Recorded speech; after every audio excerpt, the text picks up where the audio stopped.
All right. What is going on, everybody? Welcome back to the Serious Angler podcast powered by our friends over at X2 Power. I'm joined here with the captain, Mr. Andy Full.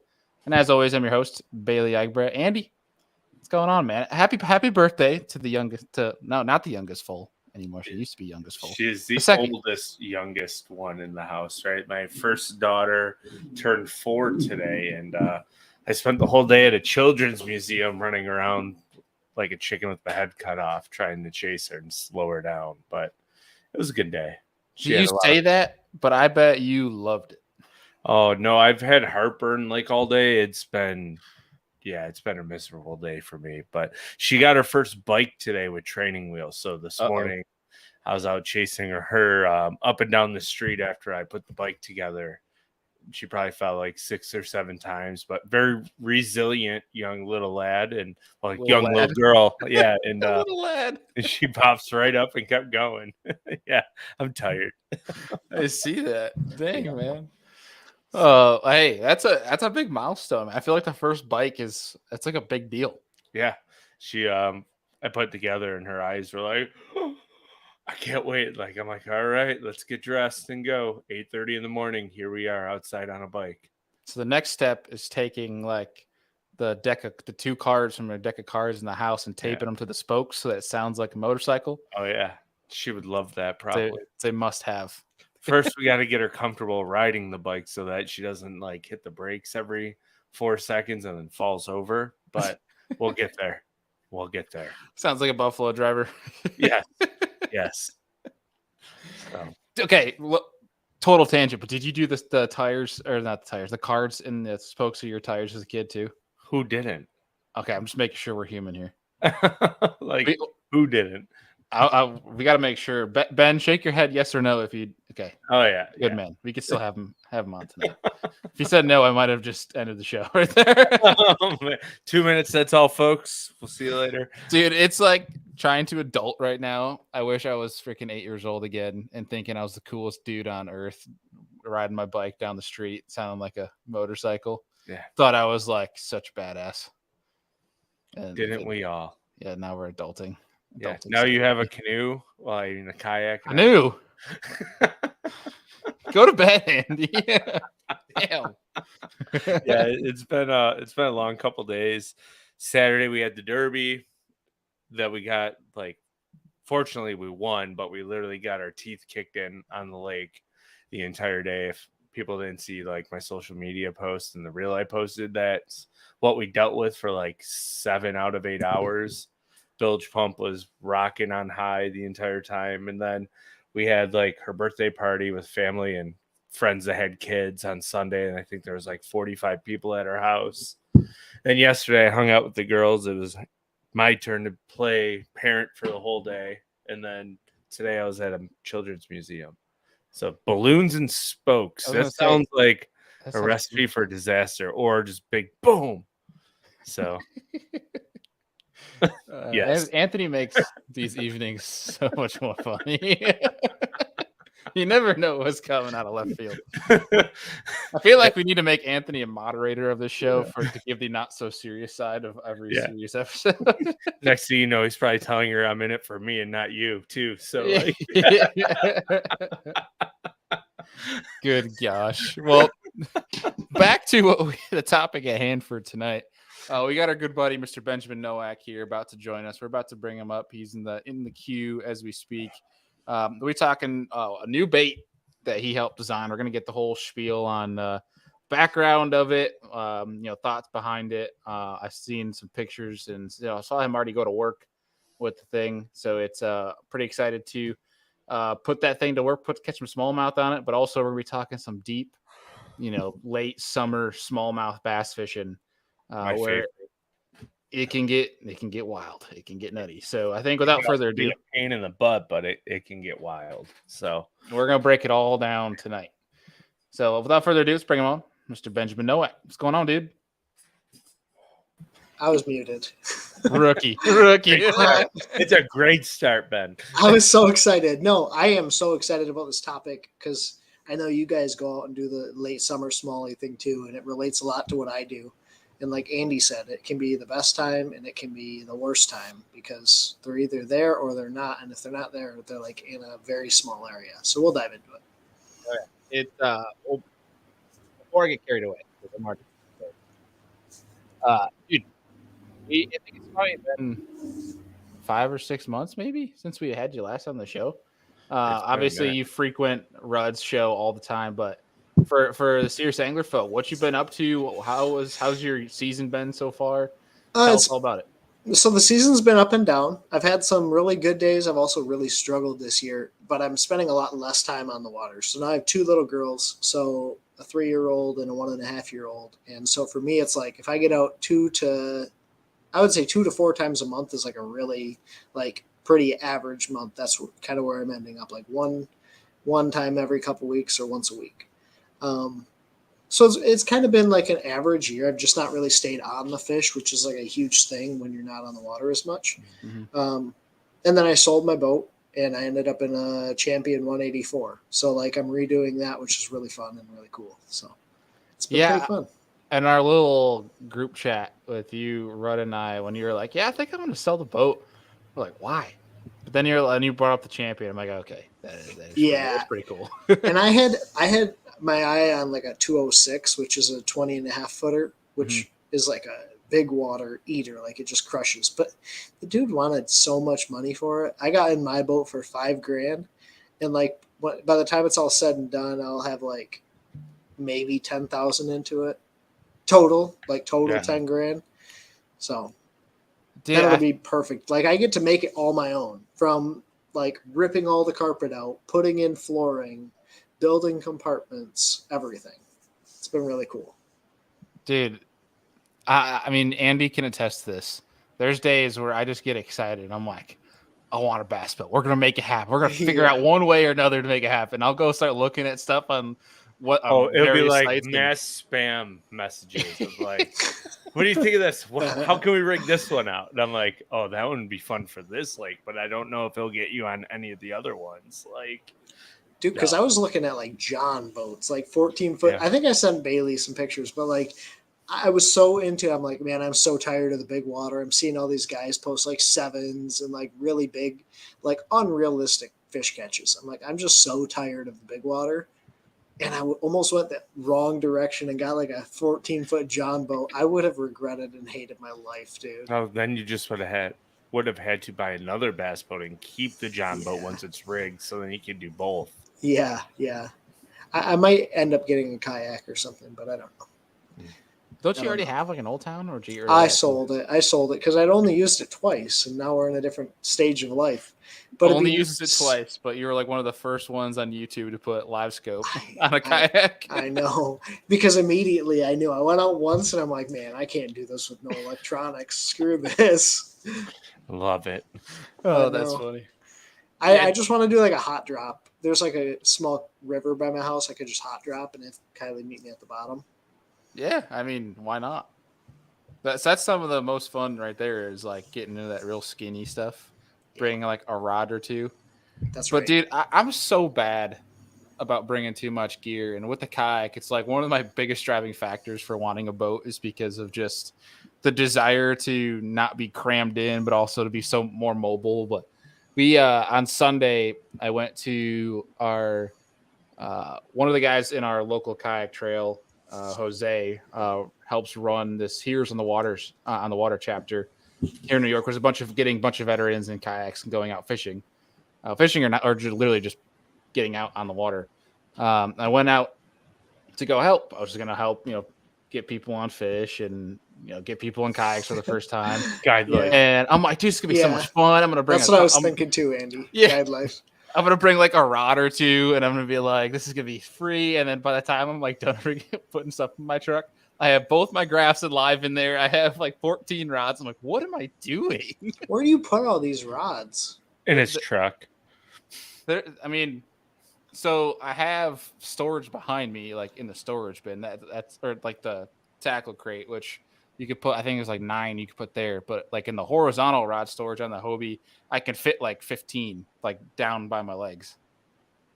Oh my God. That's a boat, dude. That's like a boat. I mean, it pretty much is, man. I walk around on the damn the PA-14. Dude, I gotta tell you, so I'd never seen like relatively up close a kayak tournament, and I texted you in the morning. I was running to the Great Lakes, and they had a kayak tournament. These dudes had trailers, dude, giant trailers, like stacked with 2 kayaks, a whole section on top for rods and tackle and all this other stuff on the sides. Like these guys probably had $20,000 with just stuff for their kayaks. When I was kayak fishing, it was like I'm bringing 2 or 3 rods. I'm bringing like 1 small box of tackle. Condense it all into one 3,700 That's right. box. That's right. I dream of doing that, Ben. But every time, the few times that I have done that, it has been literally I get out there and the one thing that I said, I'm not going to need this is exactly what I need, which is why I'm such a pack rat when it comes But to I guess there's a difference, right? Because you're doing it as like a competitive angler. I was doing it to like get out of my big boat. Well, see, even if it's fun fishing, like if I'm not even really going crazy fishing, like on Sunday, I didn't need to go fish that much. I know of one day when you went out. Stuff.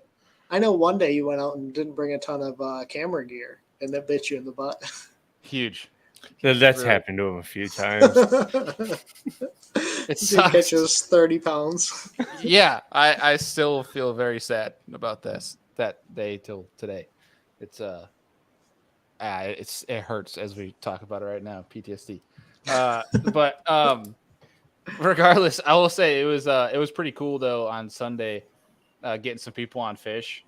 Like we were finding them on live because they're out deep on this lake. It's full blown post spawn summer pattern, and it was cool though. Like this one guy was up from Missouri, the first time ever in New York, never caught a bass before. So I just handed him a Dropshot rod, and I was like, cast there. and it was funny. And then watching one of the guys that was out there, his kid was out there with him, and I put the kid's kayak next to me as we are going back, and I let him use the motor with my kayak with him and the kids. it was so much fun, man. But that's what's cool about it, right? Like I got a message last night from a kid who's like, "You've inspired me to get into fishing. Like I want to be like you." I'm like, if nothing else ever comes from this, like knowing that I inspired someone to get into the sport or knowing that I encouraged someone to fish is all that this ever really boiled down to. So it's really cool. Yeah. If that ever happens to me, I'll be like, little do you know, you don't ever want to be like me. Yeah. I wanted to respond like, sorry, kid, you're looking at the wrong guy. Yeah. New phone, who dis? Yeah. All right, dude. I feel like we could go on just riff-raffing on BS all show. For sure. But dude, tell us about the bait. Yeah, so I had an opportunity. So I started working with a company called Excite, basically at the very beginning of 2023. But what's funny is Excite was my very first sponsor ever. So back in 2013, when I was coming out of college, I wanted to fish the opens. Like I really wanted to be a professional angler. And like most guys who are young and didn't really know about the sport at the time, I thought I had to have all these sponsors. So I reached out to Lloyd, and Lloyd's like, well, here's a 50% off discount code. And we kind of kept in touch. But Excite up until now was a very Texas style company. So they had like big craws, big worms, like creature style baits. They had nothing really that applied up here other than craws. And I guess like if you throw a big worm for a largemouth or whatever, but it wasn't smallmouth oriented. So we separated ways and hooked up again in January of this year. He reached out to me with the opportunity to design a Dropshot bait was really his intention. So we hopped on the phone, and when we were on the phone, he's like, okay, do you have any ideas or things that you like about Dropshot baits or things that you'd like to consider making into a bait? And I can still remember he had to think I was nuts when I said this, but I'm like, I want a bait that can imitate both a goby and a bait fish. Like I want something that can do both because I'm tired of carrying around like 2 bags of plastic or 2 totes of plastic to imitate different things, because I have literally a tote of plastics with bait fish imitations. So like flat back, round belly, shad shaped worm style baits, Beast Coast Magic Flick, like some of the most popular shad imitating or bait fish imitating style baits. And then you have your other box, which is like your flat worms and like your Bass Magnet Twitch, like your flat bottom, round top baits that look like a goby. So essentially what I did that night is I went home, and this is something that I had played around with other baits, was the concept of a goby looking like, when you look at the bait, I'll choose a different color so it shows up a little bit better. When you look at the bait, a goby has a flat bottom, rounded top to a tapered tail, right? So when you're fishing a goby style bait, you want a bait that has glide, and you want a bait that sort of moves really naturally with the water, but doesn't have like side to side rolling action. Mm-hmm.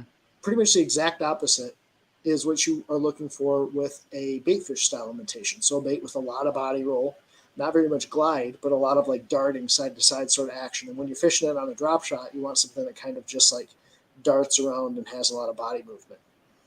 So what I realized is if you take a bait that looks like a bait fish and you flip it over, it looks like a goby, and vice versa. Like flat side, rounded body, tapered tail looks like whatever. I mean, so essentially what you do to change the profile of the bait is just flip it over. And then what we did is we took it another step further than that. And on our goby imitation color, which is called Sandman, hopefully you guys can see this, it has like the sandy green pumpkin watermelon style top and a pearl style belly, which is the flat side, and the baitfish imitation colors, which this is one of them. We have 3. This is called Real Shad. It has a blue back to like a shad style rounded section of the bait. So like we changed the way that we pour the bait based on kind of what it's supposed to imitate. And then obviously we have just like natural style colors where the full bait is like one solid color. Right. But that's really that kind of the concept behind the Minobi. It's called the Excite Baits Minobi 3.3. Minogobi. Got it. Yeah, Minogobi. It's like a really on the nose play on words. I like it. And then there's a couple design features built into the bait. So not only does it like change profile depending on how you're rigging it, it changes action. So we have these stabilizing fins. I got this concept from like Spark Shad. But what I didn't realize is like based on where they're placed on the body, it's going to change the action. So because they're not centered, like they're not in the main center of the bait, when it's rigged like a goby, it is very, very stable. Like it doesn't roll a lot. It just kind of glides. But because they're higher up on the flat side, it actually causes the bait to have a lot of body wobble. So it's pretty unique. And then we have a cross tail on the back. And then probably the most important feature on the bait is this little bulb on the tail here. A lot of guys like to fish around current, so they'll pick up like a haze dog or some small swim bait that has kick or shimmy in the water. A lot of your main drop shot baits don't have a lot of movement in the tail. It's just a very dead style bait. This will actually shimmy. So like if you're on a straight retrieve or you're fishing around current, that tail shimmies. And I kind of got some of this idea from a hitworm, which is one of my favorite drop shot baits because it has that shimmy on the retrieve. So yeah, it's a pretty neat bait. We have 12 different colors, 3 bait fish imitations, a goby imitation, and then just a bunch of like solid style colors. Yep. Have you tried to throw it on like a quarter-ounce football head and just drag it with like 12, 15 pound test? Ben's like that tail. If you hit a rock, that thing's like Well, the other thing is their plastic has no salt, so that tail naturally floats. So we did a promo video. And you can actually see it when it's on the Ned head. When the bait stops, that tail like wants to float up on it. So anytime you put it on, like, think of it like if you're putting a Z-Man style plastic on your football head, that tail is going to come up on the back end of the bait, and it's like so soft, it's going to have more of a shimmy, and it's great. How long have you been wanting to do something like this? One of my favorite drop shot baits ever was the Bass Magnet Twitch. But I knew there were some things that could be refined just by fishing other baits.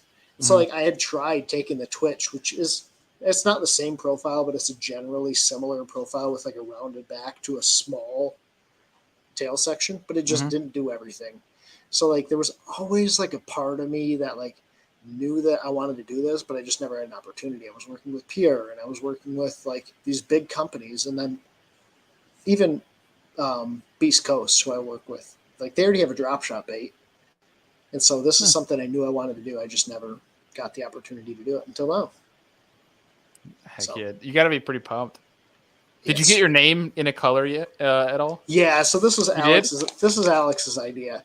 So like this had a lot more to do with the bait being called the Minobi, which is sort of like Kenobi from Star Wars. And so the color is Old Ben, which is Old Ben.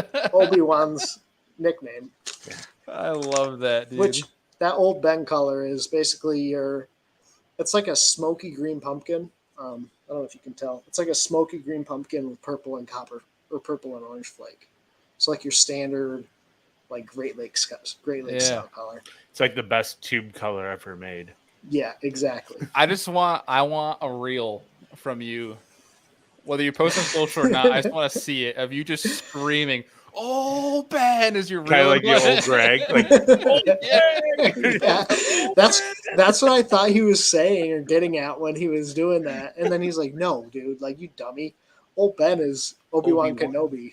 Yeah. It's honestly genius, though. It is so smart, and it fits. But yeah, there's no scent on the baits, but I do put my own scent on them. So I'm using Procure, especially for the Sandman color, the Gobi color. Mm-hmm. I'm using Procure, and then I'm also playing with bait fuel. I'm still not like I've seen bait fuel work, and then I've also seen it like not make any difference. Mm-hmm. So I'm like, yeah, I'm right there with you. Yeah. Bait fuel to me is like an interesting one because it's the same thing, but I find it works better with some baits, and then some days they want it applied that day, and then other days they want it soaking on a bait for like 8 days, and it's like, dude, it's so weird, isn't it? Like it is. I've seen where max scent is like the deal. If you're not throwing max scent, like you're not getting bit. But then I've also seen days where it doesn't matter. Well, we were bed fishing, and smallmouth bed fishing is not like really hard. You just have to make them ticked off. Well, we've been fishing this bed fish for like 5-10 minutes, and my buddy Brian Evie, we were doing the Excite shoot. He's like, "Let me just try something and see if it makes a difference." And he puts bait fuel on, and turns around, puts the bottle down, flips in, and as soon as he goes to flip his bail over, that fish has that bait and is swimming away with it. I'm like, dude, he had tried to fish for that fish, made the same cast. So I wish they would go and try to at least prove some of the science talk that they had. Not to totally go off tangent here, because I really want to talk more about spate. But I wish like the bait fuel folk, whoever was just like around it, like would come out and like talk more about the science claim that they got putting on there. Because there's times too where I've been, I mean, anyone that's serious about learning more about bass fishing has tried bait fuel by now. Mm-hmm. And there's times where I've tried it and I've been like, okay, it doesn't make any difference. Honestly, I've caught more fish without it than with it. But then there's times where it's like, it seems like the deal. And so I guess I don't understand. My theory, and we've talked about this, I feel like a few times offline here, is I think it has something to do with the bait slick that the bait fuel adds to it. Yeah. But I'd love to see them come out with any sort of supporting evidence or statistics behind, like how Berkeley has with power bait and with max scent. They've actually dove into a little bit of the science behind it. Even if they put some color on the bait fuel, so we can see it like spread off something. Right, like that's all Berkeley's marketing is behind max scent. Like they just make it show the dispersion. And I'm like, oh, neat! Like that's so cool. It actually does something. And bait fuel's like, hey, trust us. It's not just lube. Like, yeah. It feels like lube. Yeah. It feels like lube. It tastes like lube. It probably is lube. You see somebody with like a bait fuel hoodie that's just at Walgreens buying out the whole aisle. Just And the other thing I have an issue with bait fuel too is like some baits accept it really well when you soak it, and then other baits swell to like 15 times the size of the normal dexterity, and you're like, I've been really afraid to like soak my baits in it. So like when I'm out there on the water, I'll put like a couple drops in the bag because I'm like, I don't want these baits to turn into 6.8 or 6.3. You know, I've ruined a few bags of plastics. The Z-Man plastics, they swell with it, but if you take the Elastec from Strike King, which is technically the same plastic, they don't swell. So it's like. Yeah, dude, there's a few different baits that I've tried it with that it like, so I throw a Yum Dinger a lot. because just for the pure fact that I don't want to spend the money on a Senko. Like I can get 100 pack of Yum Dingers and it's like basically the same price as one pack of Yeah. 10 Senkos. Yeah. And so like I tried soaking it overnight, and dude, I kid you not, the next day of like overnight. No, they didn't get bigger. They were the softest freaking plastic. They would like melt in your hand. So like I tried to cast it. I cast it off 5 dingers in a row. Like they just completely ripped in half. Like it made them super soft. It But also it gets was kind of weird. like gooey. Yeah. Yeah, it's like the little hand soft plastic thing as a kid. You know what I'm talking about? There's the Yeah. ring in the hand. You could like slap stick it. somebody Yeah, with it. It would stick. Yeah. That's what it's like. It does. It gets very like gooey. It's weird. Yeah, it just I don't know. Oh, here we go. I don't know. Chris Flay says we need to get on Dr. Bruce Tufts from Queen's University in Canada. Said he invented bait fuel. I don't know. A guy up in Queen's University in Canada. He might be bored. Who knows what bait fuel actually is? Yeah, who knows? Here's my other question. So they have all those new. I think it's NetBait, or maybe it's Is it NetBait? What's the It is company NetBait that has like the bait fuel in it? Which they bought out like Set the Hook, I think, which is a Canadian company, and then they're all infused with bait fuel.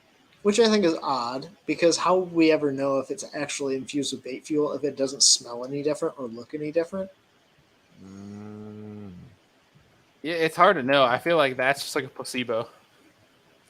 I don't know, but I know that Procure smells terrible. So does Potsky stuff. Is like, it? It smells terrible. Yeah. I got like 7 or 8 vials of it in my boat, and if it's like a 90-degree day and I open up all right, the guy that's mile down the lake is definitely smelling that in the right way. He knows it's me.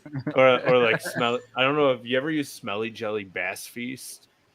No, like I've used Smelly Jelly, the special formula pink stuff. That stuff is disgusting. Oh yeah, you open and you're like, oh. Bass Feast is the same exact gross. way.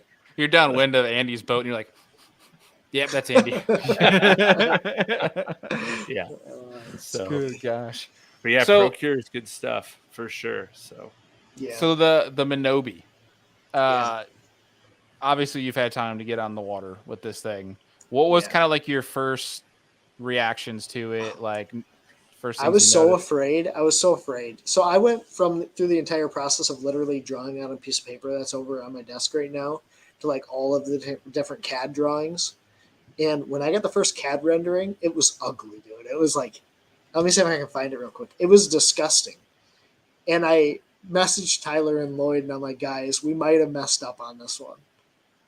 And I got it on the water, and I started out by putting it on a underspin, the Great Lakes Finesse underspin, because to me, that's the one that you're going to have like the most,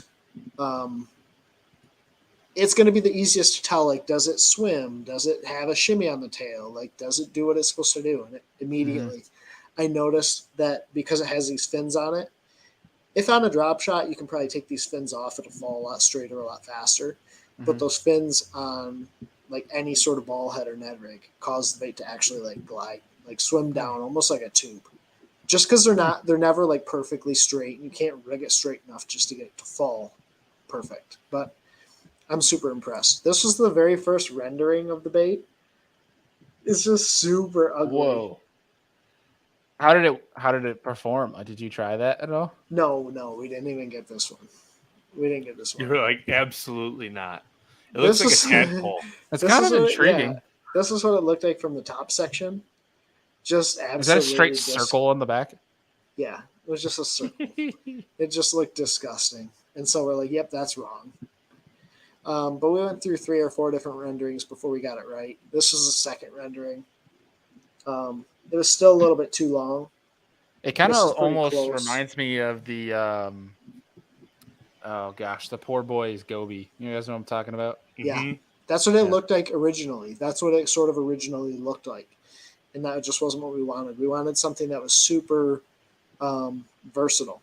We didn't want it to only have like one action. So that's what kind of intrigues me the most about this process, and I've been so excited about is the fact that it is so versatile. I can put it on a Ned rig, and it has like a gliding fall.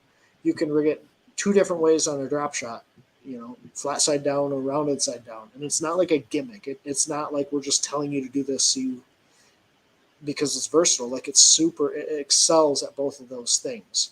And like I fished it on a ball head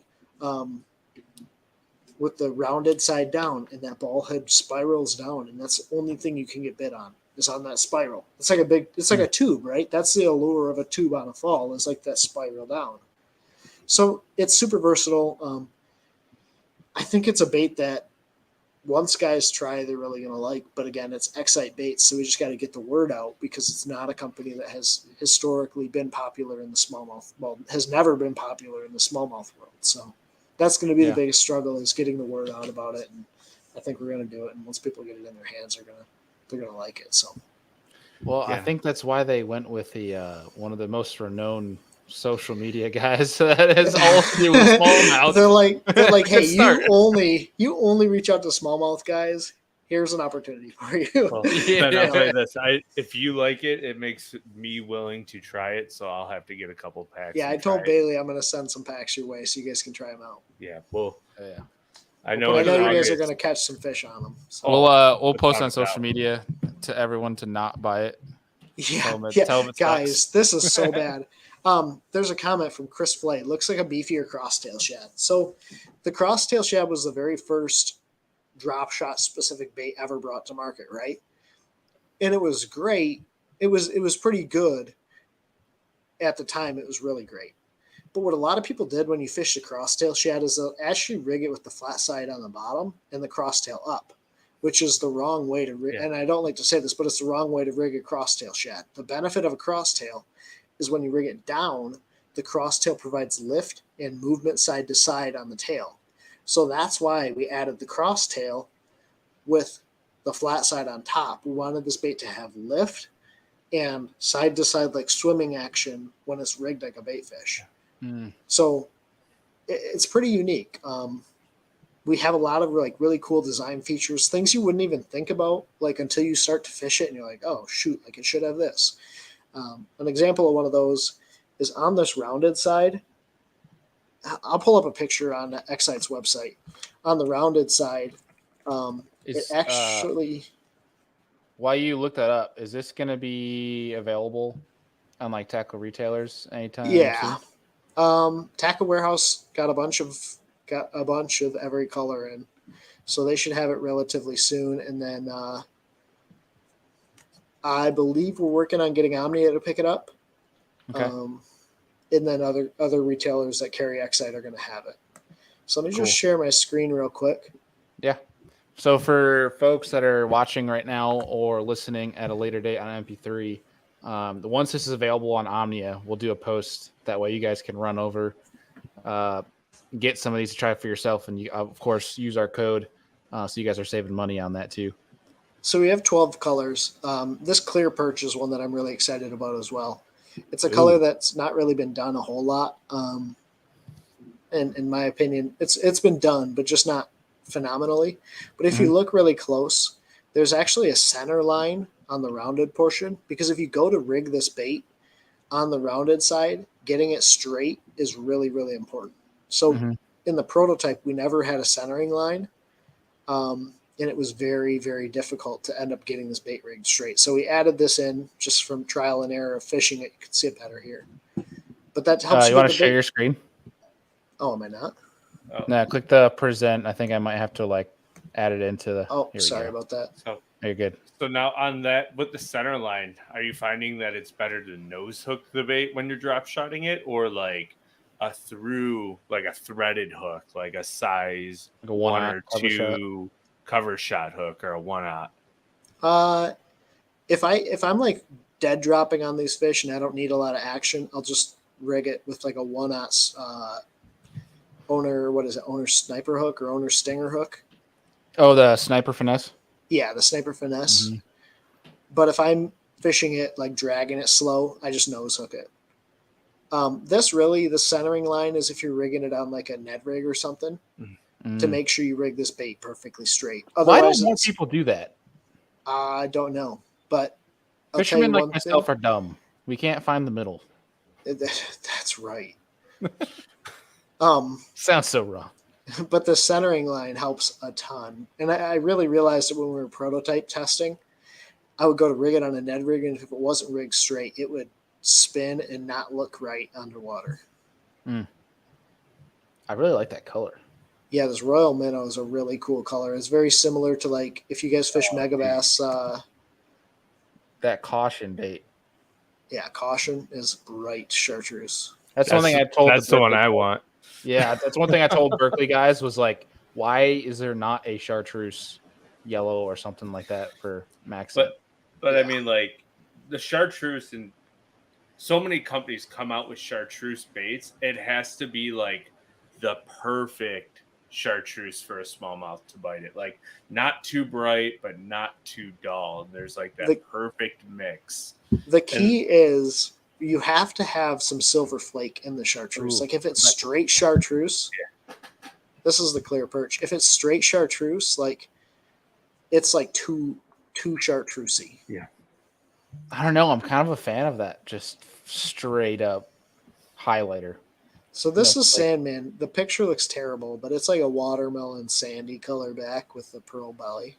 There's a couple bays that off of one of the Great Lakes we have in New York that one of my favorite colors to throw on them is sand for whatever reason. Like, when it's high and sunny, slick, calm, sand can play really, really well. So. On St. Clair, it's a killer. On St. Clair, it's like a really, really, really good color. It's a very overlooked color by a lot of anglers too. Yeah. Same with that dark melon orange. Mm-hmm. So dark melon orange is like a smallmouth color that not a lot of guys actually fish very often. It's probably my favorite tube color is like a very bright dark melon, but it's got like that greeny to it, but it has to have orange flake. Yeah, it's got like a very green hue to the orange or to the green. Yeah. Yeah. Incredible smallmouth color. So yeah.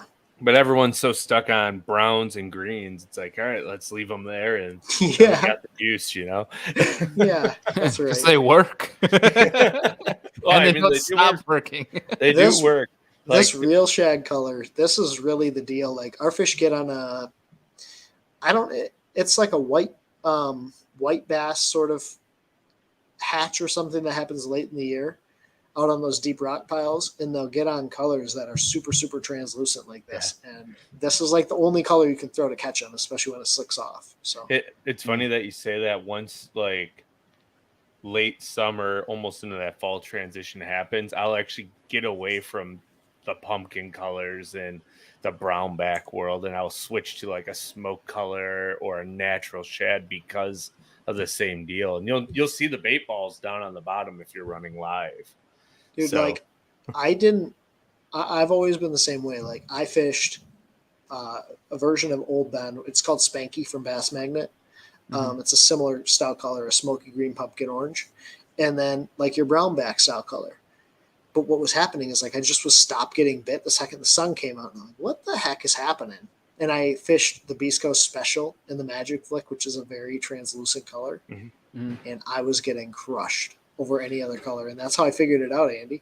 Yeah. And now my question is too, have you ever messed around with like your drop shot to hook ratio when it gets sunny? Like, I find if I go higher, I get more bites. Yeah. Go like in stupid long, like 2.5 feet long. So long it's dumb, but.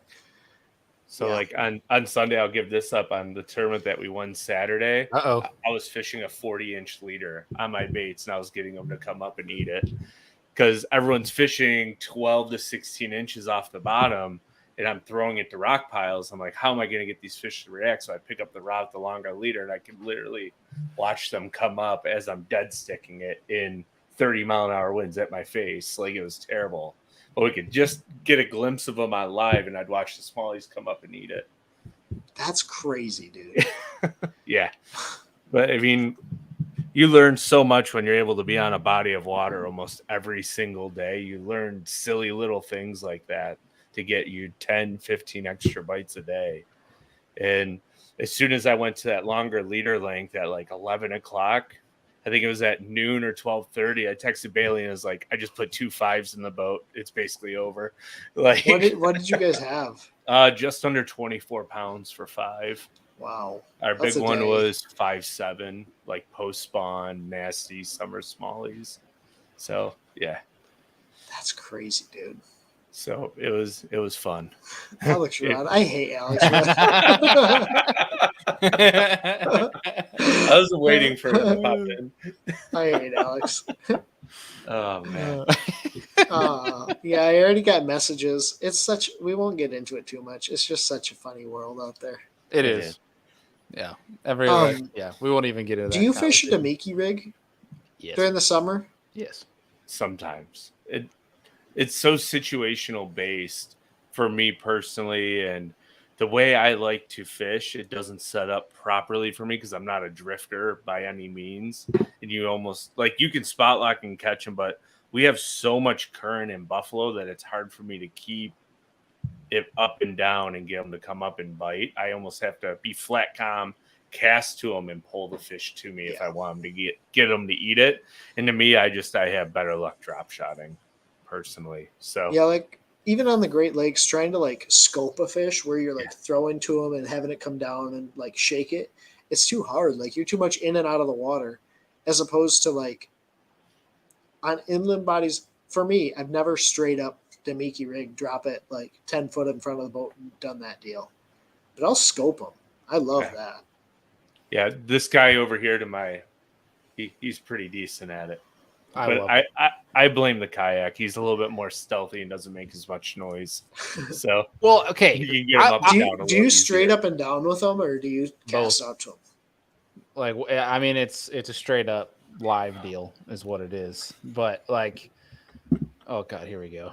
Ben went to Russia in college, got messed up with the Russian mafia who was stealing bait designs. This bait is one of them. Conspiracies. This is what happens when you let Alex's imagination run wild. It's fine. Let it run. Ben worked with a company 12 years ago, and this bait has a relatively similar. It's a drop shot bait. So how can he do this? But back to the Demiki topic. In the summer, it's like if they're below me, I'll pitch down. But a lot of times, I'm seeing them on forward and I'm pitching at them, and I'm like trying to use. I'll have like 2 or 3 rigged up, all different weights. That way, like pending what depth I'm in and where they're setting up, I can grab the right rod.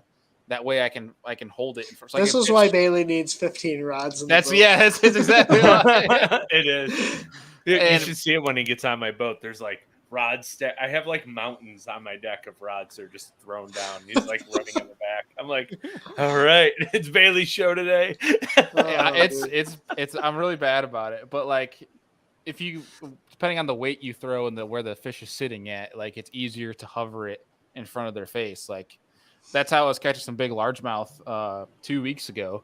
Was they were out in like 23, 24 foot of water on like a piece of cover. Couldn't get him to eat anything else. I called Andy afterwards, and like I'd have to pitch 50 feet out, let it hit a certain depth, and just hover it and like lightly hit my line slack, and that's how you could get them the Demiki to float above it, and they'd come up and eat it. But like when I have to hold it above them, like mope it, kind of like how Gussie won the Classic. For me, I do that more heavily like when it gets really cold. You know, like when you're going over noticed, boulders and you're just holding. What I think so interesting this year, the way that Gussie won the Classic was almost more like our version of like sniping fish, where you like cast out to them and like slowly have to work it back, as opposed to the first time he went out there when it was straight up and down, like hold it until they come and eat it. Yeah, I think that's 100% a water temp deal as well. So like, as soon as I started figuring out the Demiki bite this past spring before they got on the spawn, the water was. Can't hear you, Andy. The only way I could get him to bite was to cast like 70, 80 feet in front of the boat and basically drop it down, watch it go down on live when it was slick calm, and literally like almost like Alabama shake it in their face, and you could watch them chase it all the way to the boat, but slowly. And then once you start pulling it up underneath the boat, they would eat it. It's like smallmouth. It's wild to me. Yeah, I will say though, the one reason I think you didn't see Gussie the first time was because he didn't have live. Yeah, he was catching all those fish on 2D, which that was the biggest portion of it. Where it's like, okay. So fishing blind, and when I say blind, I mean without live or forward-facing sonar. isn't a challenging thing. I love catching them when I'm not using it too. But I feel like trying to pitch a Demiki rig at fish is probably one of the hardest things to do without forward-facing sonar. Oh, and the other issue too is like the thing as it goes down, it spirals too, depending on the bait and what head you have on it. It never goes straight down. Well, I'll tell you what head has zero movement, and I mean like almost bad amount of movement is Do It Mold's new Angry Birds head. I don't know what it's called. Their finesse swimbait head. Mm-hmm. No movement, but that dude will fall straight. So That for one? me, it's that thing will just fall straight and hold perfect. But the head doesn't wiggle. So I'm still gonna like. There's gonna be times where that's the deal head, and then there's gonna be times I'm still gonna have to use a Diner Shiner. Diner Shiner. I love that name. It's great. How heavy of a head are you using typically? 3/8? On the Great Lakes, 3/8. I'll 3/8 have a. Bailey will have one of each, like 1/16 to 1 ounce.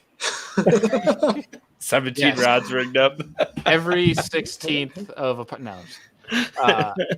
Usually quarter, 3/8 and a half, depending how deep fishing that day.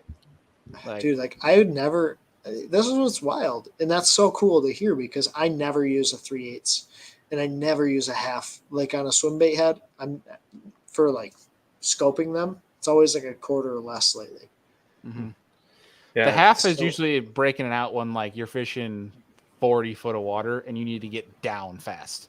It's usually not one I'm going to pitch at fish because that's so hard. Like I will say too, if they want it faster, like there's times where you can float it up and they'll chase it to Kingdom Come. But if you speed it up a little bit, then they'll actually start committing, and that's where the half can come in because it can stay at that deeper depth, but also be faster, obviously, with physics. But it's so interesting to me.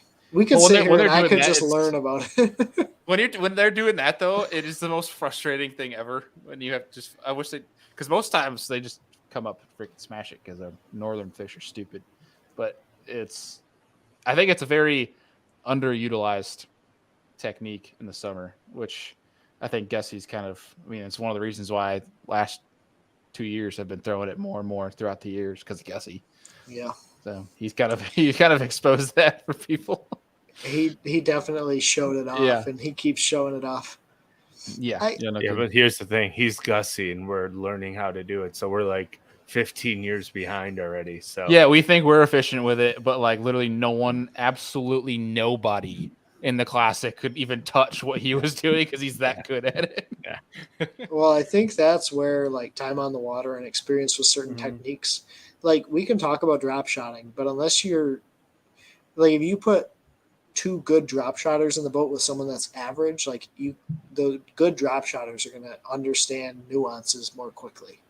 Now, Ben, let me ask you this on drop shotting. Are you a dead sticker or are you like a shaker on slackline? Because everybody does it differently. I'm a dead sticker as much as I can. Yeah, especially on the Great Lakes. Really. I'm a big time shaker. Like, dude, I'll be fishing with Andy and we'll pitch out at a fish on live and Andy's sitting there like this. I'm just like but like I feel like at the same point in time, like personally I've tried to, especially with having live now, you can understand the behavior of the bass a little bit to understand if they want a little shake. And I feel like Andy's just completely dove into that, like understood. Like, I can dead stick when I need to based on the way they react to the bait, but most of the time I'm trying to get them fired and get the most active one to go. Because once you get one of them to go, they all fire. Yeah. So it's like at that point, once I catch 6 or 7 or 8 of them, then I'll start dead sticking it. And I think that's time to move. One thing I noticed when Jordan Lee won that event on St. Clair, if you watch his rod when he's fishing that drop shot, he's like shaking it really hard. Yeah. And I sent it to Durds and I sent it to my buddy Jake. He's shaking that bait really, really hard, and he would get him to go, and then you'd see him flip out and he'd catch another one like right away. But it's all about, like you said, Andy, especially during the summertime when they're in pods and they're in like big schools, you just have to get one of those fish to bite. And then you'll get 3 or 4 of them to bite. But there's a fine line between having your line too taut and having it too slack. Because if it's too slack and you're shaking, you're going to get all that braid twisted. But if you're too taut, you're moving that bait almost too much. and you're making it hop, and then they're not going to bite it either. The best way to learn like where that fine line though is get in like 4 to 6 foot of water when you can still see your bait and like understand, okay, am I actually shaking the line? Like, am I shaking my slack, which would make your bait dance, or am I literally taking that bait and like ripping it up off the bottom? Well, that's one thing I don't think a lot of folks understand is like, especially when you're fishing that deep, like say you're in 40 foot of water and just one rod lift, it's like probably 5 to 10 feet that you're moving that bait. Oh yeah. We were like, oh, I'm just lifting it up and down. No, you are sending it to Kingdom Come if you lift your rod up all the way. Moon every time you lift that rod, buddy. Like, and a lot of it too is like just general, geometry or trigonometry of like, okay, my rod is 7 foot long. If I move it 3 inches, you just moved it 9 inches. Like the bait actually moved 9 inches because you lifted your rod 3 or whatever. You know what I'm saying? Like a small movement with your hand is a lot more at the tip of your rod. Yeah, and that's another thing I think I'm pretty good about when I'm drop shot fishing is I'll actually open my bail and I'll wait a lot longer than a lot of other people will to fish because I know exactly what is going on. So like I'm watching it, as soon as it hits the bottom, I'm like, okay, I need like 3 to 5 more seconds before I even start working this bait. Because there's times when you do that and you close that bail and you start to shake and they're on it instantly. So it's that dead action. It's just knowing what style suits you, but also how you're working the bait. And a good tip, you say 4 to 6 foot of water, sit at the boat ramp in the morning when nobody's there and literally cast off the bow of your boat as you're tied up and watch your bait. You can learn so much just from doing that. You know what's $1 million idea? If you could make a drop shot weight that had those GoPro, like one of those Russian spy cameras, and stick it on there. Yeah, so like it look up, so like you could like it shows your bait up and like how the fish. Yeah, that'd be freaking sick. Because like you see people that troll for pike that have the camera attached, and then there's the leader. It'd be pretty sick if we could have something like that for bass. I would love that. Could you imagine the content you could create out of that? You just need Brian Evie to dive down and like that's true. You see Brian or Rob Matsura to go swim with all your fish. The craziest thing I've ever seen. So Rob came up July 4th weekend, like 4 years ago. He dove down. I had my drop shot hung on the edge of a rock pile. He dove down in 22 foot of water and unhooked my drop shot weight from the rock pile. And he's like, dude, you can't see them on live scope, but there's fish down there looking at your bait. It's crazy. Yeah, and that's another thing too. Like a lot of people, smallmouth fishermen, will drive over rock piles, but like they're not there. And I'm like, oh, you wouldn't believe how many fish are actually on that rock pile because there's crevices on 2D. 2D is one of the easiest ways I think to pick them up in rocks because you can zoom into the bottom 10 feet and really see, and all of a sudden you're like, oh, there's a gap. Like, I see you now, buddy. I love how Brendan from Brown Bait Co. here says hi to Ben and I, but not you, Andy. That's fine. Here, we'll make it easier for you, Brendan. There we go. Now it's better. JK. No, but that's true. I fish with my 2D on. Anytime I'm going over rock piles to graph, like 2D will always be on. There's benefit of having down view when I'm graphing like grass or I'm graphing whatever. But if I'm on rock, it's going to be zoomed into like the bottom 5 to 10 foot of water so I can see. Especially like winter time is where I figured that out. See, I use down imaging a ton at my console, but on my bow, I will run Mega Live on one, and then I have down imaging and 2D with my map on my second graph. And my 2D is always zoomed in to like bottom 15, 20 foot if I can make it happen and it looks good because it tells you so much. Like there's days on live I don't even see them in the rock, but I can see them on 2D. I'm just amazing. Like, yeah. Just because you'll be like hard red and all of a sudden you'll see that tiny little like green and yellow blip in there. Yeah. Like, I see you sucker. I'm going to get you. Yeah, exactly. You just got to change that boat angle a little. How much during the summer do you mix from deep to shallow? Like, do you always, is the majority of your time spent deep or do you have to move a lot with your fish? If I'm guiding, 99.9% of my time is deep. If I'm out fun fishing, it's probably 50-50. And I won't go shallow until the sun is high and it's dead slick calm. Yeah. So, Yeah. but if the wind is blowing, I'm out deep because, I mean, I think a lot of people get terrified of waves and when the wind happens, but really, like, if it's slick, calm, deep, it's a mirror. That light isn't penetrating. You need the waves for that light to penetrate through for those fish to bite. So I think the other thing too is those fish deep will suspend a lot higher when it's slick calm and like they get very like They do really weird really really stuff. funky, like really weird. But they'll get up shallow and they'll start biting. Well, I just think you can see them. You're so much more efficient when it's slick. But isn't that an interesting part of fishing? Is that like I'd be willing to bet like 95, if not more than that, percentage of anglers literally keep ever. I mean, I do it all the time too. Like we get stuck in this mindset of how that your bait or technique looks when we're talking about it above water. We're not thinking about it as where the bass sees it below water, looking up, where it's completely different. okay, I got on a quick phone call with David Swenside from Duo Realis. Like he messaged me. He's like, "Hey, you have time for a quick phone call?" And if anyone's ever heard David talk or met him, like a quick call is like an hour. Like a normal call is like 3 to 4 hours. He'll get on the phone and go crazy in depth. But he was talking about the same concept, Bailey, where he's talking about the way a bait looks from different depths and like when he'll throw the 100 versus the 80 spin bait. He's like, you have to throw the 100. Anytime you're fishing deeper than 15 foot of water, if you're fishing above those fish, like a certain amount, he like gives me all these crazy things, but he's like, those fish will actually silhouette it and trace it from a lot further away, and they'll be a lot more accurate when they come up and try to hit it. Otherwise, you're going to have smallmouth come up and miss your bait with the 1 or the 80 a lot more. It's just like crazy. But he really goes into depth and obviously has a ton of experience throwing the spin bait. We got a comment here from one of our members, T1D Steve, asking, what hook do you like with your new bait? I'm using the Owner Mosquito or Mosquito Light in the size 1. I like a 1-aught for a lot of things, but this bait just has a lot more action on like a 1 Mosquito Light. Okay, And it's they probably a don't- really they don't dumb throw it. question, but I still to this day don't understand the difference between a 1 and a 1-aught. A 1-aught's bigger. Like gap or like just profile Just in general. Size It's a bigger and gap. Yeah, size and gap. The 1-aught is very like a very similar gap to the Sniper Finesse number 1. Okay.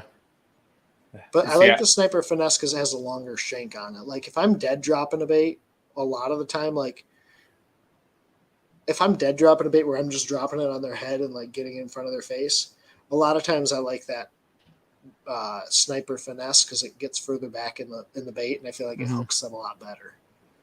That's a dirty, dirty hook. It's so good, and I like the offset on it. Oh, it's that 1-aught. Alex and I are both agreeing that it's probably one of the best wacky rig hooks we've ever used, and Nico. But that's going to start a whole another tangent. But hopefully that answered your question, Steve. I like probably the number 1 Owner Mosquito Light. I wonder if do you think a size 2 would work good? I only use like size 2, 3, and 4. It'd work fine. Dropshot hooks. I like small dropshot hooks. So. It'd work great. I just like don't have the confidence to go that small of a dropshot hook. So what I found, I use Ichikawa CT5s. I found when I went down to the size 3 as opposed to a size 2 on certain drop shot baits, I actually hooked the fish a lot better in the roof of the mouth with a smaller hook than with the big one. With the bigger hook, I was hooking more fish on the side of the cheek for whatever reason. So I went down a size just to experiment with it, and I started landing more fish, and I was hooking them better in the roof of the mouth. It makes no sense. That's crazy. Why it was happening, but I'm like, there's something to this. And now I pretty much only primarily fish size 3 hooks when I'm throwing like a flatworm or a 3-inch Senko. What if when they're on the tail of your bait, okay, you're drop shotting, they're on the tail of your bait, and they're coming to get that bait? Yeah. Like there is some sort of vacuum there. They can move that hook a little bit better if it's a smaller hook than if it's a larger hook. So then they don't actually have to physically get it in their mouth. Like they vacuum the bait in. Yeah. Mhm. And then if they're like not getting it good and they're just grabbing the tail, then I go to a size 2 cover shot and thread it. And I feel like every fish is hooked deep in the back. And I don't like doing it, but if I'm losing fish nose hooking it, I go to there and it's always like almost in their gullet. You know what I've noticed is so many guys are fishing like those tiny, like the premier drop shotters are fishing like those tiny hooks. Yeah. And you don't lose many fish for whatever reason, but there's not every hook is good at like the Gami split shot drop shot hook. You need a bigger one. You need a size 1 or a 1/0 to really hook the fish well.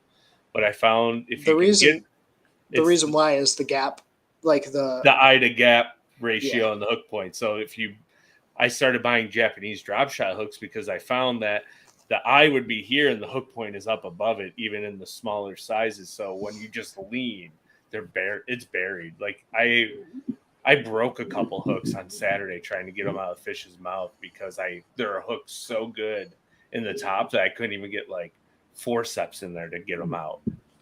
That's crazy. Yeah, like I looked at those Ichikawa hooks. Oh, I'm like they're a nasty. huge fan of the straight, like the mosquito light is like a straight, to a bend. Yep. It's like a fog shot. It's so very, very like similar to a fog shot Ryugi hook. Yeah, I've only Chris Flay used just says fog shot size 2. So there's only 2 drop shot hooks I use: is Ryugi fog shots in size 2, and then Ichikawa CT5s in 2 and 3. But what I found with the fog shot is they bend out way easier than the CT5, but they hook fish the same. But I was losing fish because the fog shot would flex the way I fight fish. Do you fight them fast? Oh, yeah. I want to get them to the surface and get them in the boat. So I went to the CT5 because I found with smallmouth, the longer you fight them, even on drop shotting, the more likely they're going to come off when you get them boat side because they go crazy. And all of a sudden it's like, why do you come off? Because you made that hole just a little bit bigger. So I have a looser drag and I literally wrench them as fast as I can to the surface and try to grab them. For a long time, I used the Owner regular mosquito size 1/0. Yeah. And dude, I get this comment a lot. You have to set the hook into them, but you do not lose fish with that hook. You hit them really hard. Yeah. And I would use a harder drop shot rod. So I would use like a medium, but like a harder drop shot rod. But you hit them, and then you just wind them to the boat, and they get up next to the boat, and you really have only a couple shots to get them in the net. Like if you miss, you're kind of screwed because there's not a lot of give and a lot of stuff in that setup. And eventually they'll throw it, but I just get them in the boat. So I know with that, I've actually gone away from the normal mosquito now because I used to use it wacky rigging. Now I'm fully sniper finesse. The only reason I didn't like, and I learned, I was actually completely different. Where you guys would hit them, I noticed to get the mosquito because if you look at the very tip, it rounds in almost kind of like an octopus. Yeah, I would cinch my braid all the way down and just reel really hard into them because that way it could get time to rotate and then you just hope that it pins. That was like the only way I could get it to work right. And that's when I said, screw it, mosquito light. And then that's all I drop shot with now. Yeah. So Aaron has a good question. And I'm curious, Ben, here. Aaron wants to know what size line are we wrenching these fish on? I'm using 8 to 12 pound braid, depending on the company, and 5 and 6 pound fluoro. Yeah. Like just ripping on them. Because if you have the proper drop shot rod, you're not going to break your line. In Chris Flay, I buy them at Omnia, the Ichikawa hooks. Yeah, same deal. Like I said, I built a custom drop shot rod, but it was too heavy, so I would actually lose fish when they come up and go to fight. Now I'm fishing a TFO 713. It's a medium light, but it's like a medium. I would call it a medium moderate fast. So it bends like really deep in the rod. So it's got that deep parabolic bend, but it's got a quick tip. It's so important. It's so important when you're drop shotting to have a good drop shot rod that bends way down into the blank. But it has to have a quick enough tip to detect that bite because a lot of times you don't feel them. Yeah. It just gets mush. So you need a rod with tip that's mushy, but you have backbone at the bottom third of the rod, but it has to bend deep. So when you hit them, you're not breaking your leader at the hook. Oh, that's You know what it is. You know what it is. 6 cents bait. It's the only bait that they ever drop shotted until they got with 6 cents, which was a Hazedong 3-inch. Like, it's 6 cents version of a Hazedong. Yeah, I'm very intrigued. that's what it looks like, honestly.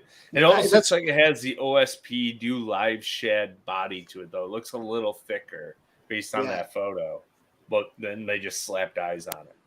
Yeah. The reason I say that, so the like, Hazedong is so thin that almost looks way too wide for a Hazedong. I got some right here. yeah. So I've just heard through the grapevine.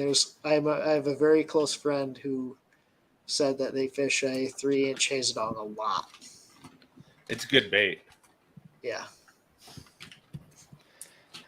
I was just intrigued. I always look at the top lures more so for the shenanigans, more so than anybody else actually being truthful. But I saw that one with the blurred picture, and I'm like, huh, interesting. I mean, anything the Johnston brothers come up with, I mean, it's going to be good, you know, if they're being truthful, if they're actually throwing it. Because I think I literally remember, was it last year that Corey in the open, he just showed a hook, like he didn't show a bait, like. It's like I'm drop shotting, but I'm not showing you the bait. Yeah. And then Chris came out with the CJ Smasher. I guess they fish that 3. Like, they'll take a 3-inch Senko style bait and they'll fish that a lot too.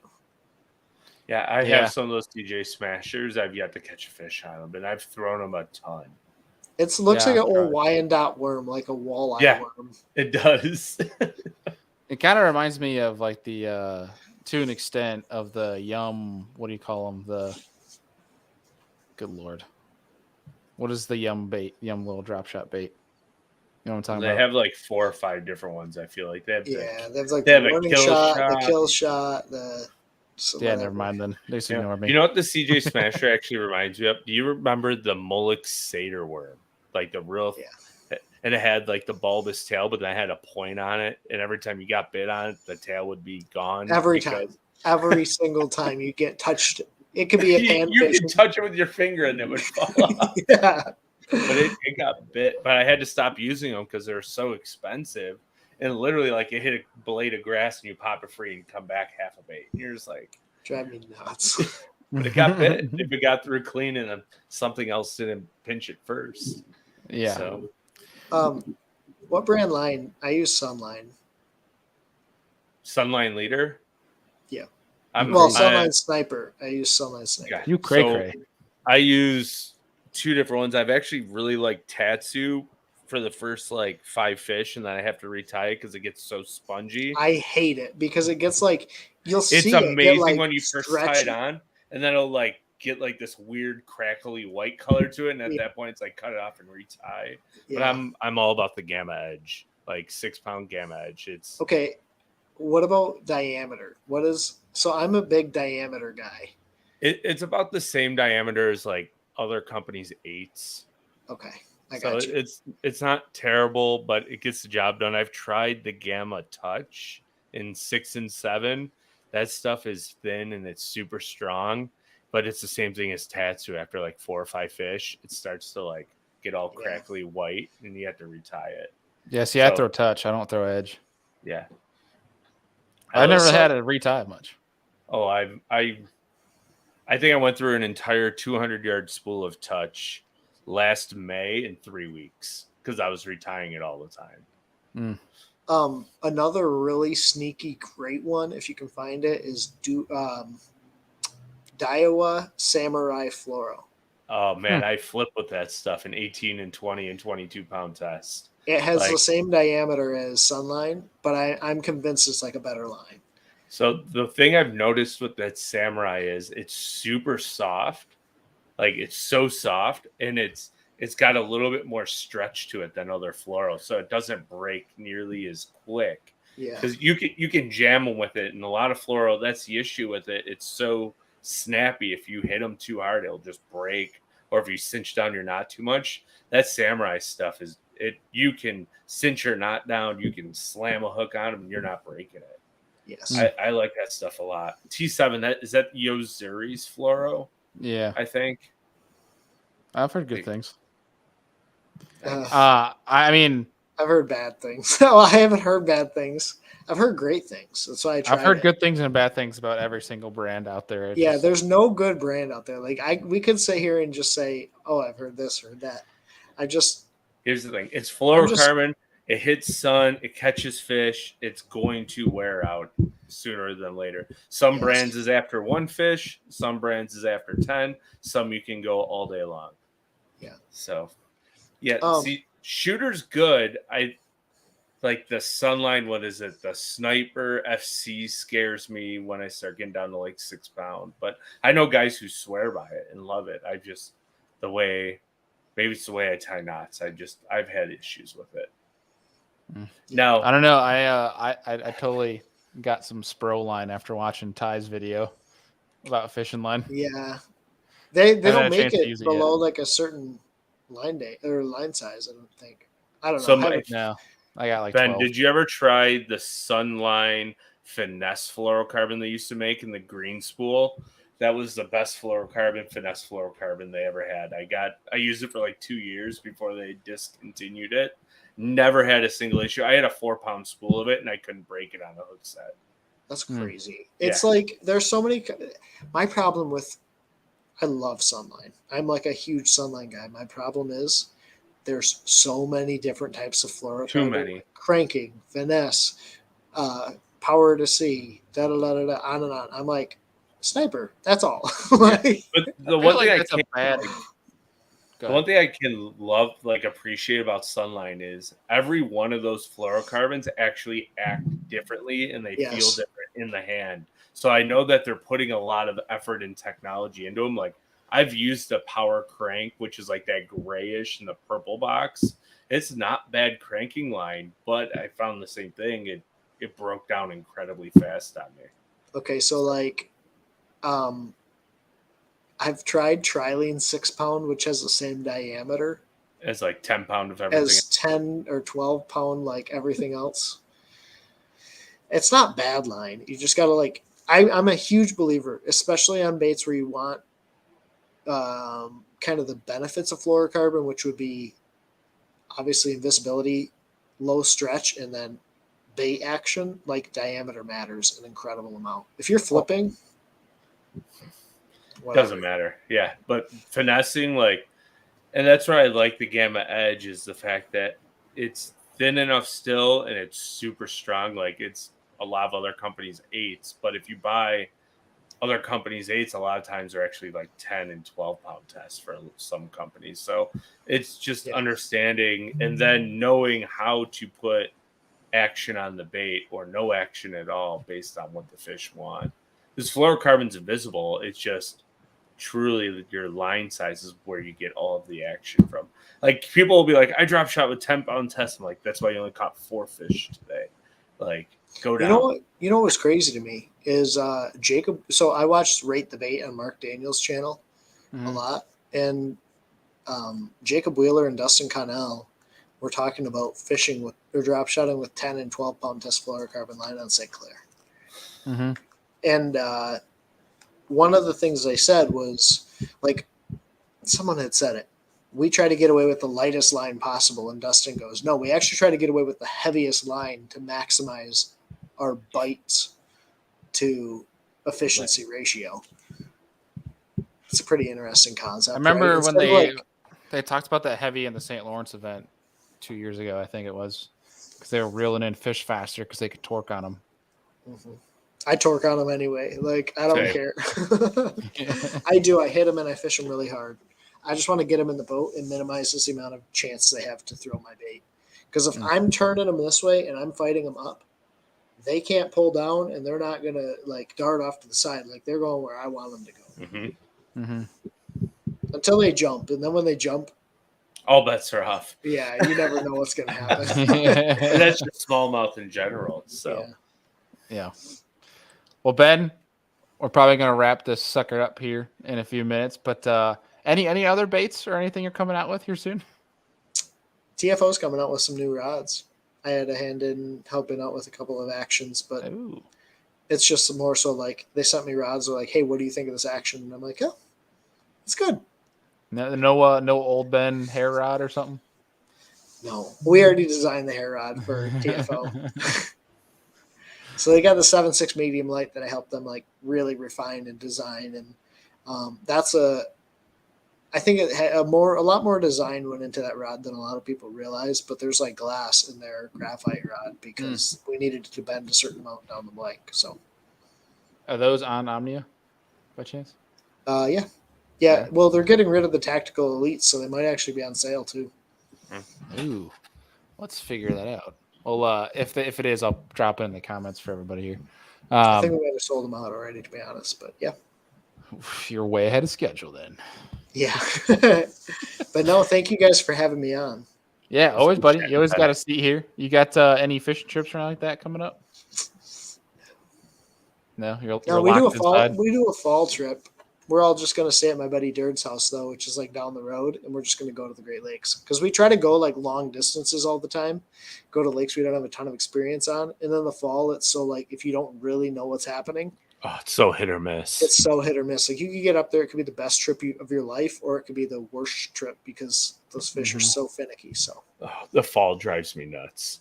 I love it and I hate it because it's feast and famine. You could have the best day of your life, or you're like, why can't I get bit? And all of a sudden you'll catch one on like the most random thing. You'll be like, is it a clue? And then you try to run that thing, and then it's like, nope, I just wasted 2 more hours of my life. And if you don't know enough about where you're fishing, like you don't have enough to replicate or try. So you're like, okay, I got a bite. Now I have to go run it to death to know that it's not the right thing. And it's like, where do I go? Yeah. What about you guys? Any trips? Anything's planned? I'm coming out to Buffalo at some point, Bailey. You are? Yeah, in October. Oh shit! Duh. Yeah. We got. I have a bunch of days free before that day, so we'll go fishing somewhere. Yeah, that'd be sweet. That'd be sweet. Well, Andy, at one time we will have Ben and Rudd in the city of Buffalo. That's gonna be a fun week. I don't know if I've actually told everybody on the podcast yet, but Rudd is officiating my wedding. Oh, he's actually doing You didn't know that, Ben? Are you serious? You told me he was doing it, but he told me he was doing it. So I thought it was he didn't want to believe it. He thought I was like, oh man, Bailey's like, no chance Bailey's that crazy. No, he's straight up. He's that crazy. Yeah. Oh, that's gonna be great. He was staying at our house because he came up for the Cayuga event, and he was sleeping at our place, and we were talking. I was gonna ask one of my buddies because our Land and I's college coach, he couldn't do it. He was like the mayor of like the city or like the college we went to, so he could do it, but he told us he wasn't able to make it for this one. He can make the wedding, just can't officiate. And I remember we were telling Alex that, and he's sitting there, he goes, I'm licensed. And I looked at Land, and I'm like, I'm good if you're good. We're like, yeah, let's do it. Alex is gonna wear a chesty up there. I told him, like, hey, rock out. Like, I don't care. Like, we that'd be a fantastic intro into a video. It'd be awesome. Hey, what's up, guys? It's Alex Rudd. I'm actually officiating Bailey's wedding right now. Look Live at this podcast. Yeah. I told him it's going to be awesome, though, because both of our families are like 99% all from New York. And then there's just this big bearded, like Eastern Tennessee Southern drawl that's marrying us. They're going to be so confused. 6.5 foot Bigfoot up there.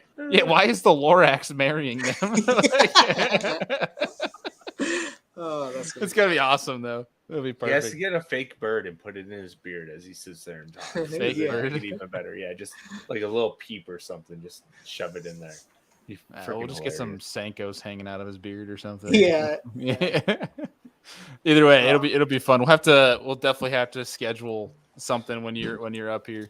Like get all the dudes that week out on the water someday. That'd be sweet. Yeah, I'm gonna pull up my calendar now to make sure that I don't schedule anything that week. Yeah, so right now, wedding is gonna be a banger and a half. Right now, the only day that I have a guide trip that week is Monday the 16th. I think it's before the Bills Giants game because I think that's a Sunday night or Monday night game in Buffalo. So I have the 17th through the 20th open, and I'm keeping it that way. So yeah. Dude's trip. Let's do it. That's about my favorite time to fish on Erie. So, it's the best, dude. It is. Just in general on the Great Lakes, like late. October 19th, I think, is when me and Destin dropped that 29.5-pound bag in the Derby. It's amazing. Yeah. It's also a very fun time to go catch some big largemouth. That Yeah. pets, if you will. So we'll have some fun when you guys come over, Ben. Yeah. Heck yeah. All right. Well, Ben. Well, we're almost going on an hour and a half now. So we'll let thank you go. guys. Yeah, thanks, Ben. Yeah, buddy, dude. Appreciate you coming on and talking some smallmouth and obviously dropping the new bait on us. I can't wait to get hands on it, catch some fish, and tell you how bad I hate it. And I know you're just gonna get it and be like, "Oh, this thing's trash." Hey guys, we're doing a giveaway on this live stream. I'm gonna make one of those reels where it's like how to throw the Excite Minobi. Take out of package, throw in the trash. You guys would. No, thank you. And then catch a smallmouth on it, like included in the reel. Yeah, how to throw it? You like put it on your hook and you throw it in the trash can, and then all of a sudden the next clip is you like reeling a fish out of the trash can. I'm gonna fantastic. Yeah. Thank you guys. Ideas. Thank you. Yeah, buddy. You always got a seat. It's good catching up, and dude, we'll talk to you soon. Yeah, we'll talk soon. See you. All right, buddy. Oh, dude. The more I think about it now, my wedding's gonna be kind of nutty. Like the people that are gonna be there. Straight banger, because there's a couple other like Southern folk coming too. Right? Zach's coming. Yeah. Zach's coming up from Louisiana. Yeah, Forrest is gonna be there. Inbred now, New Yorker.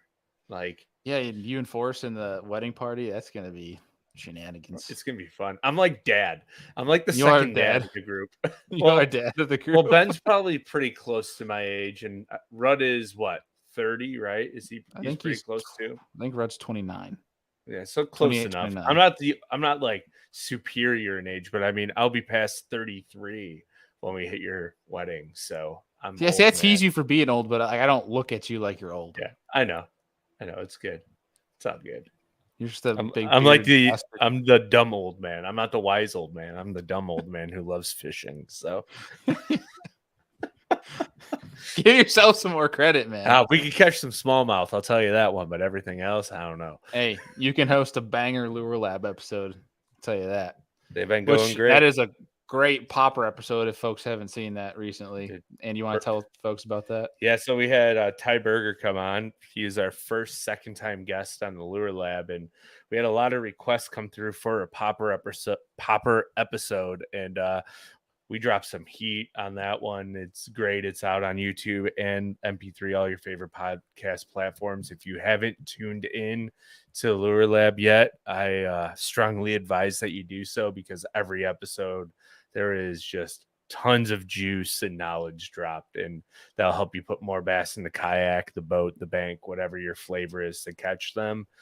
We give tips and tricks that will help you get them more. Like one of my favorite episodes, I think, was with Hunter when we were talking frogs, when he was talking about putting the glass beads and cracking them up and inserting them. I'm like, man, but dude, like, oh man, I've heard some wild stuff, like people that'll like DM and be like, you wouldn't believe what people put in frogs and stuff. And I'm like, I can't even expose half of this stuff because it doesn't even sound real. I'm like, send me a video.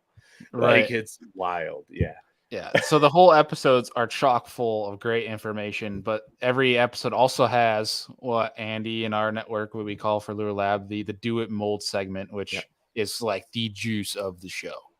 So definitely go check that out, because Andy essentially politely enforces that every guest on the show give up a piece of juice, like something that's not like your standard. And I mean, some of the information, like some of the context behind it is very general and basic, but there is some like insane knowledge that gets held up for that question at the end, and it's incredible.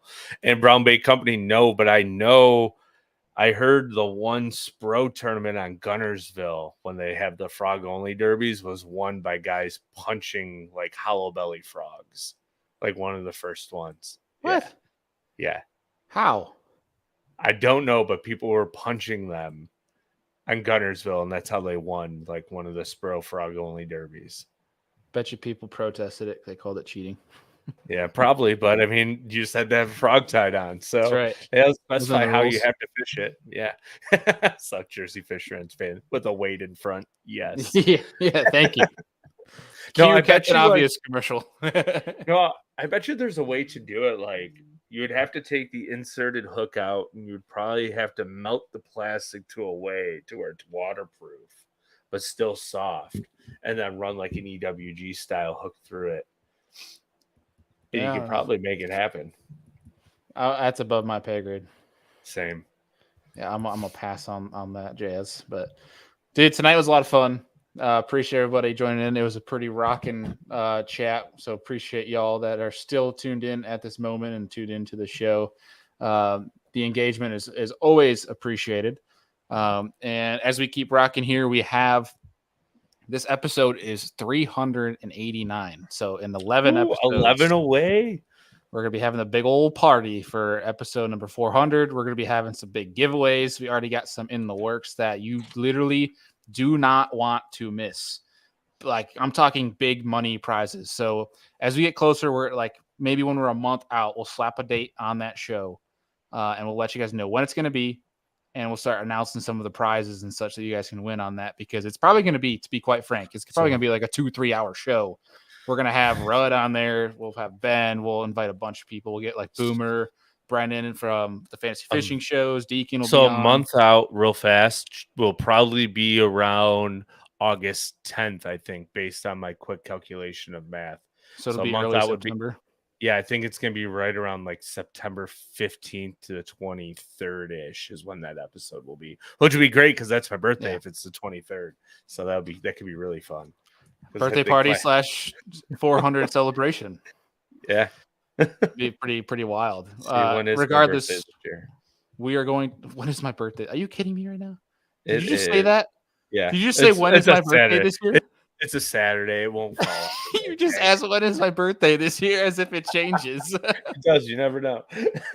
Oh my gosh. We live in America now, right? We can change whatever we want. Yeah. Today's my birthday. Tomorrow's my birthday. Oh gosh. Well, either way, we're getting all the details wrapped up. That's going to be, I mean, for folks that have been tuning into our show for, over the 3 years that we've been running this thing, you guys know that we do not so serious episodes. Usually it's about every 100 episodes. I can't remember. I think the last one we did was 300. So what that means, we're going to get on all of our buddies. We'll have it kind of scheduled out throughout the night so that we don't have 14 people trying to talk over each other. We'll get a bunch of our buddies on the show, talk some shenanigans. Like, that's a show where there might not be a lot of fishing knowledge dropped, but there will be a lot of things you will learn about the characters that are on the show. We'll have some crazy stories. Drinks will be had. It will be, we'll try to keep it as PG-13 as we can, but no guarantees because they have certainly gone rowdy in the past. That's just your precursor warning now. King. It's always John King's fault. And I know he's listening to this right now, and we're going to get a text tomorrow. And when he hears this, but we love him. We love him for it. So I'm sure we're going to have John on that one too. So it's going to be a lot of fun. Make sure you guys, when we announce that, we'll announce it obviously on the show and keep giving you guys updates as we get closer, but it'll be on social media and all that jazz.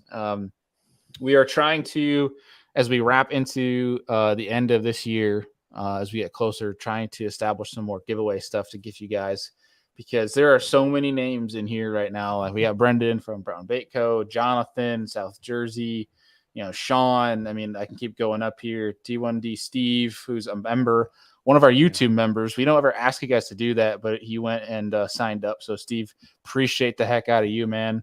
You guys are always in these shows, and we would like to give back and reward you guys. John Gauthier is asking what the website is for the hats. It's down in the description if you are, I believe, on Facebook too, but it's SeriousAnglerNetwork.com, correct, Bailey? Yep. I just put it down in the chat, but yeah, it's always in every MP3 or YouTube show notes. It's not in the Facebook show notes because Facebook doesn't show live streams to people if you have a website link in the post, which is really stupid. Which is why you only have a small description on Facebook. But I believe our website is linked on our Facebook page. It's just SeriousAnglerNetwork.com. That's where all of our apparel is. That way, if you want a hat, if you want a hoodie, things of that nature, we got all of that online there.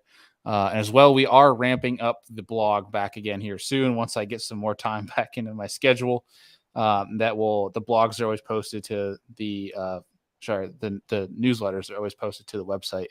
We'll be starting that back up here soon. But regardless, what I'm trying to get at, long story short, is some really cool episodes coming up. 400 is going to be a big party, but also we got a pretty stacked lineup coming up here. Some guests, which is going to be pretty freaking cool. So appreciate y'all as always. Andy, any smallmouth days or even looking ahead for steelhead days that people can get great in on? question. So originally July and August were only going to be largemouth dates, but I opened up a bunch of dates in August, and then there are a few dates in September that have been open for smallmouth as well. So if you head over into my Instagram page or my Facebook guide page, which is a business page, I yesterday posted all the available dates that I have for August and September. Fishing is only going to get better now that the fish are getting onto the summer pattern. And October is almost fully booked, and then November, December is going to be pretty much all steelhead. But if we have good weather through November, I will keep the boat out and do bass trips through November, because that's truly the time of year that you have a chance to catch a 7-pounder and more than 100 bass in a day. So that's I'm looking forward to November if my boat will stay out and we don't get 88 inches of snow in 2 days. Always, yes. Scott, another one that's always in here too. Yes, Scott, Cheers. There will be drinking on the 400th episode. 1000%. There will be drinking on that one. So, a Busch Light, Labatt, any of you guys, we don't have a beer sponsor. So if somebody wants to go sponsor the 400th episode and be responsible for the debauchery that ensues, putting the feelers out there. I like it. Regardless, there will be drinks had for sure. But Andy, I am excited this weekend. I am going to go on a little trip. It's the fiance's bachelorette weekend. So that means I get a few days. I took Friday off, and I'm going to go up and explore some lakes that I have never been to.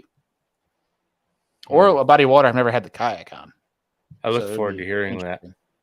Yeah, I have no idea. My mind changes every single day where I'm going to go. So we'll figure it out. Mother Nature needs to make up her mind too, because the forecast changes always. So my next goal that I have for my guide business is to attempt to get to over 3,000 smallmouth in the boat before the end of August. Right now I'm sitting at like 2,200, and summertime's a tough task to do that because a lot of days we're only catching 8 to 15 fish.